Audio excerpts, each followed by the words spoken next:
Assalamualaikum warahmatullahi wabarakatuh. Salam teman, salam dari Masika Ngalap Barokah. Hari ini, Senin, tanggal 19 September 2022, Masika berada di salah satu buyut di Desa Sutawangi. Ikuti perjalanan Masika dalam menelusuri dan membuka wawasan sejarah. Bismillahirrahmanirrahim.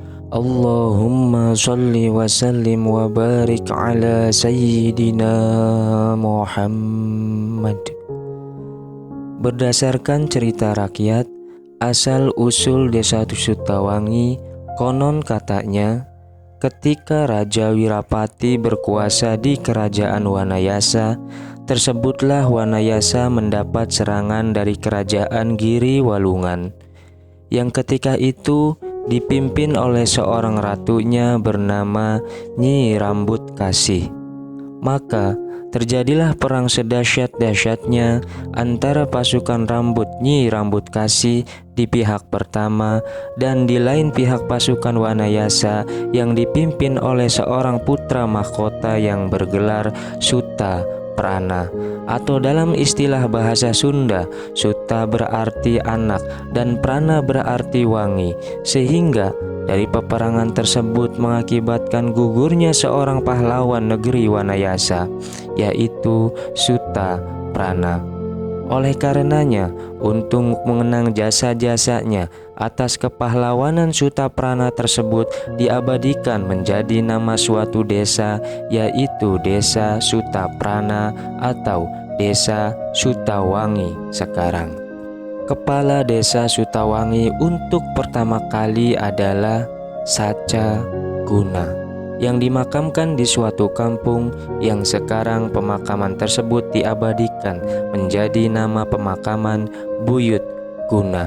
Dalam istilah bahasa Sunda, Buyut Guna terdiri dari dua suku kata, yaitu kata buyut dan guna, di mana buyut artinya nenek moyang dan guna berasal dari sempalan nama Saca Guna.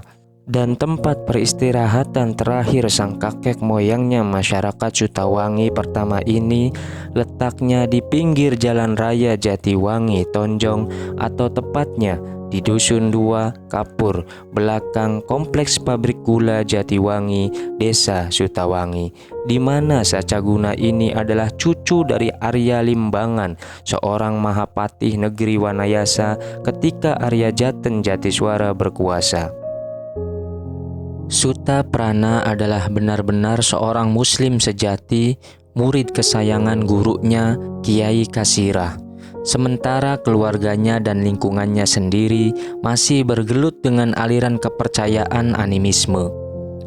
Ia lahir dan dibesarkan dalam kesenangan dan tumbuh dalam lingkungan alam Wanayasa, di mana ayahnya Wirapati, seorang penguasa atau pembesar di kerajaan Wanayasa. Mungkin tak ada seorang pun di antara anak-anak muda Wanayasa yang seberuntung dan dimanjakan oleh kedua orang tuanya sedemikian rupa seperti yang dialami oleh Suta Prana. Apalagi Suta Prana adalah seorang anak tunggal. Suatu hari, anak muda ini mendengar berita yang telah tersebar luas di kalangan warga Wanayasa mengenai Kiai Kasirah yang mengatakan bahwa dirinya menganut ajaran Muhammad Sallallahu Alaihi Wasallam sebagai pembawa berita suka ataupun tidak suka, dan dirinya mengatakan sebagai dai yang mengajak umat beribadah kepada Allah yang Maha Esa. Di antara berita yang didengarnya ialah bahwa Kiai Kasirah bersama pengikutnya biasa mengadakan pertemuan di suatu tempat yang terhindar jauh dari rongrongan gerombolan kaum animisme Wanayasa. Suatu hari, pergilah ia ke tempat yang biasa Kiai Kasiran dan para sahabatnya berkumpul, tempat di mana ayat-ayat Al-Quran itu selalu didengungkan dan ajaran sholat diajarkan. Maka di tempat itu pula Suta Prana mulai bersaksi bahwa tiada ilah kecuali Allah dan bahwa Muhammad adalah utusan Allah. Asyhadu an la ilaha illallah wa asyhadu anna Muhammadar Rasulullah. Maka begitu mengucapkan kedua kalimat syahadat itu, dada Sutaprana yang semula dirasakan panas penuh gejolak hingga tiba-tiba berubah menjadi sebuah lubuk hati yang tenang dan damai, tak obah bagai lautan yang teduh dan dalam.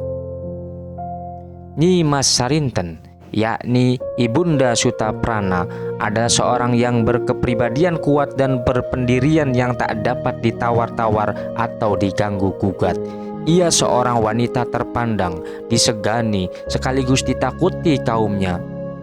Adalah Sutrapana dalam menganut Islam ini, sudah barang tentu tiada satupun kekuatan manusia yang ditakuti dan dikhawatirkan bagi dirinya kecuali ibunya sendiri.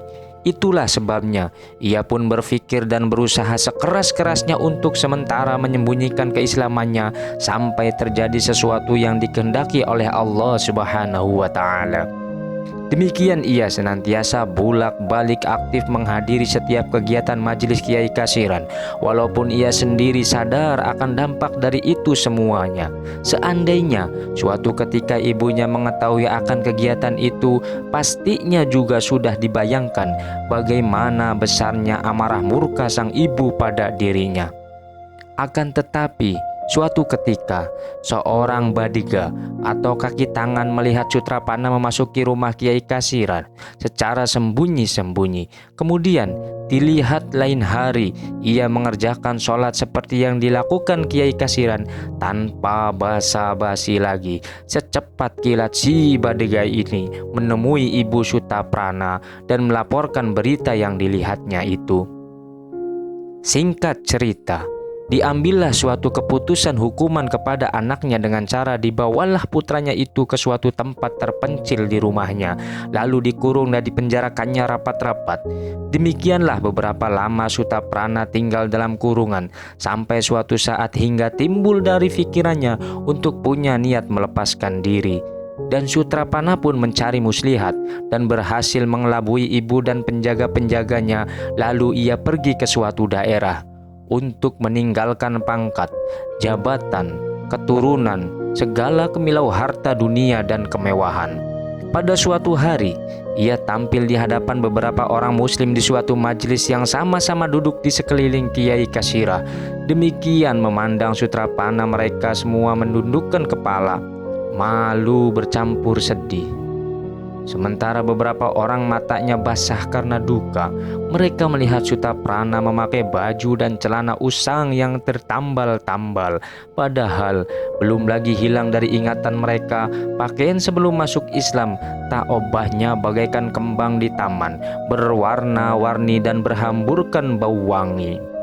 Adapun Kiai Kasiran menatap dengan pandangan penuh arti, disertai cinta, kasih dan syukur dalam hati. Pada bibirnya tersungging senyum bahagia seraya berkata, "Dahulu saya lihat Sutaprana tak ada yang mengimbangi dalam memperoleh kesenangan dari orang tuanya. Kemudian ditinggalkannya semua itu demi cintanya kepada Allah dan Rasul-Nya. Akhirnya sampailah kepada suatu saat terjadi penyerangan negeri Wanayasa oleh kerajaan Giri Lawungan yang dipimpin oleh ratunya Nyi Rambut Kasih. Tersebutlah masing-masing pihak telah mengatur masing-masing barisannya. Wirapati berdiri di tengah-tengah barisan, menatap setiap wajah, menyelidiki siapa kira-kira yang pantas diserahi bendera atau selaku panglima perang. Lama menatap, Wirapati tidak cepat-cepat mengambil keputusan, entah apa yang difikirkan. Dikala keheningan itu, tiba-tiba datanglah seorang pemuda dengan tak segan dan ragu lagi dirampaslah bendera itu dari tangan Wirapati. Pemuda itu tiada lain adalah Sutaprana, yang pada dirinya senantiasa telah siap jiwa dan raganya untuk membela negerinya.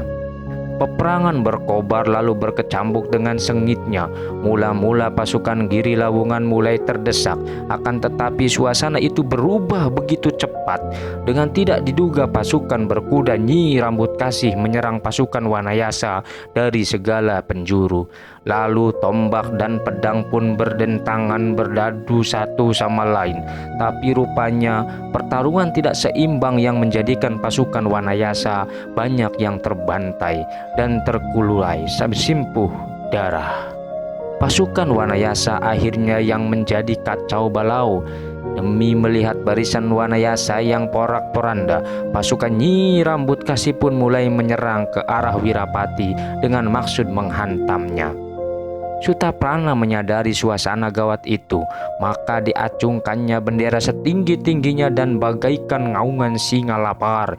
Ia bertakbir sendirian sekeras-kerasnya, lalu maju ke muka, melompat, mengelak dan berputar, lalu menerkam, dengan tujuan untuk menarik perhatian musuh kepadanya dan melupakan Wirapati. Oleh karenanya, si jagoan ini benar-benar perang habis-habisan tanpa memikirkan resiko maut di hadapannya.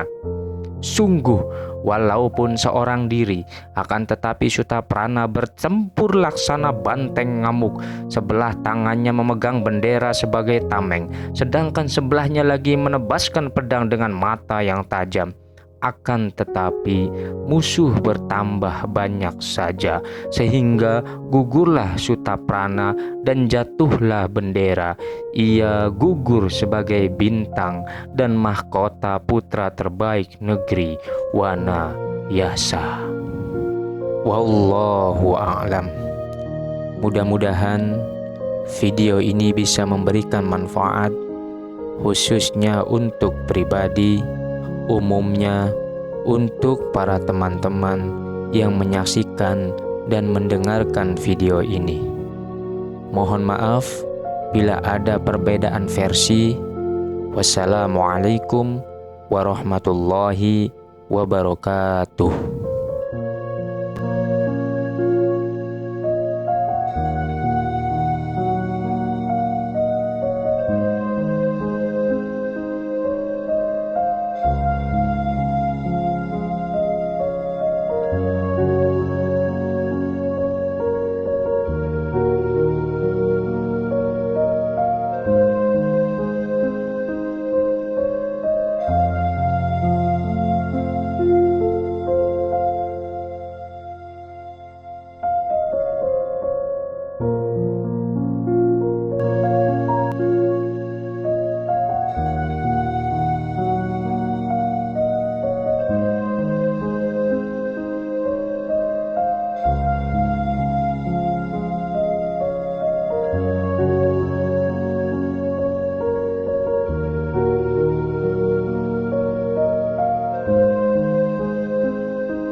Salam dari Masika Ngalap Barokah.